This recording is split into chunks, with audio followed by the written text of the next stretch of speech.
So I got Rebel Fury out on the table. This is the first scenario. I think I got the book. Oh yeah, I do. There we go. Battle of Fredericksburg. And I've got it set up. Ooh, nearly knocking everything out.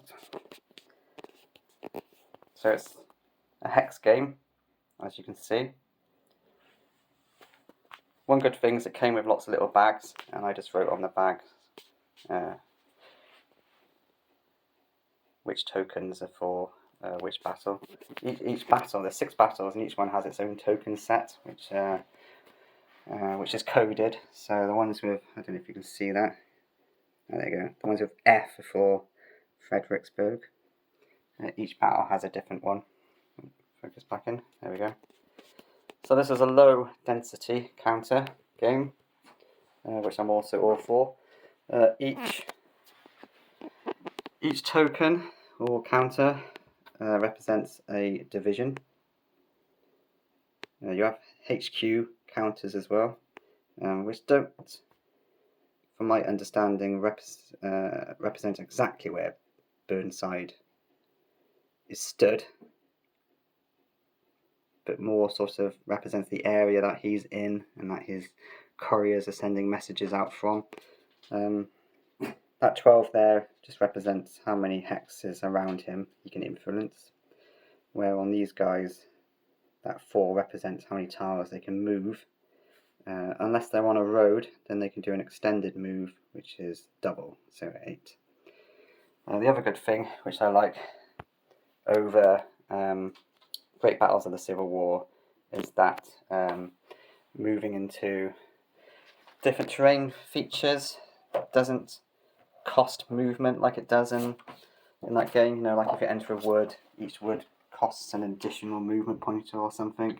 I can't remember exactly, but it doesn't have that in this. So in this, it has an effect. So if you move from a clear hex, which has no formation effect,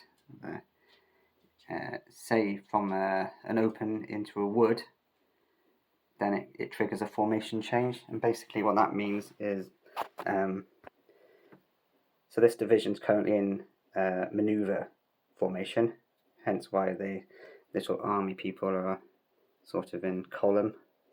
But if they were to move into a terrain, that triggers a change. So for example, if I move him to there, and you move into that forest there, then you would flip. And then you're in line formation, and it changes to 1, meaning you can only move 1 tile per turn. Put him back where he was. So that's good. That's what I really like. So movement rules aren't overly complicated. Every division has a zone of control and zone of influence. Zone of control extends 1 hex around it.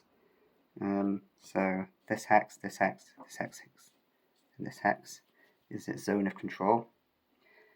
And then the zone of influence is just 1 hex further out. If an enemy unit or division enters the zone of influence, then it must flip to its battle side. The enemy unit, not the unit is entered the zone of influence of. That can stay in maneuver mode, basically to allow it to run away if you want.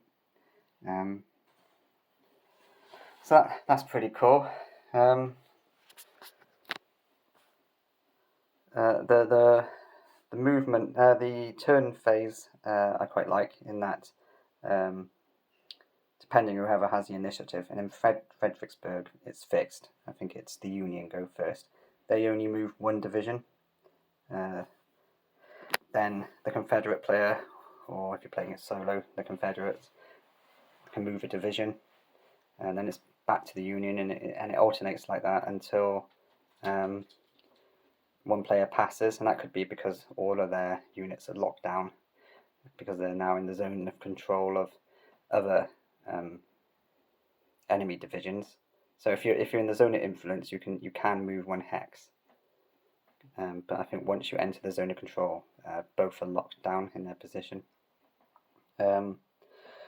Once one player passes, you then roll on a table to determine how many more moves the non-passing player has before his turn ends, and then you enter combat. And then combat again is alternating, and it's rolling dice, blue for Union, grey for Confederates, and then a custom die. And you work out the support value for each, and then you roll, and I think you add the battle. Well, you work out the battle rating, is what I'm trying to say. Here, and then from your rolls, you can work out what your tactical position is, which goes from significant advantage to significant disadvantage, and then from that you can work out what happens. And then some of the results trigger the custom die in determining if a unit just falls back or is blown, which is basically removed from the table because they can't fight any longer. You can bring back 2 blown units per turn during the phase that blown units can come back on. Any more than that, the units are considered eliminated. So if you have 3 blown units that turn, then the third one is considered eliminated.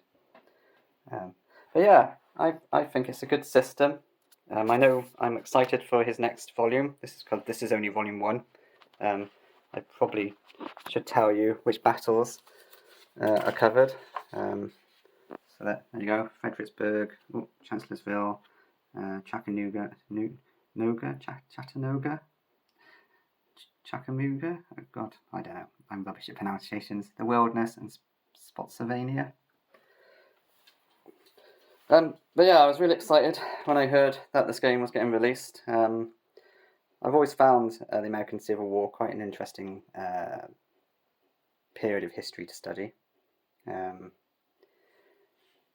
Although I've not studied it academically, my degree was more focused on European medieval history, and interestingly, I work for Cardiff Uni, and I'm doing a random module because we get it discounted, another history module, even though it doesn't count towards anything. It's only a 15 credit module on the history of empires, which is quite interesting. But I've not academically touched on the American Civil War, but it's still a period that interests me, and maybe if I found a little short course or a low credit module, I might sit it next year, who knows. But yeah, I think the game is really good, and I'm looking forward to playing through the Fredericksburg scenario.